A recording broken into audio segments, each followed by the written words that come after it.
Today I slowed things down to speed things up. So I sat down today and took a few detailed notes from yesterday's masterclass, which was the first day. This is day 22 of me documenting my journey building Top One.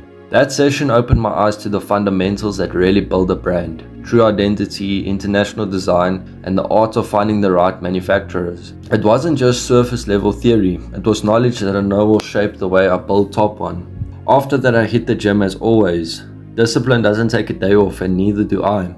Every rep, every set, it's the mindset I'm putting into this brand. Consistency, pressure, and growth. And tonight, it's straight into day 2 of the masterclass, and I'm hyped up for it.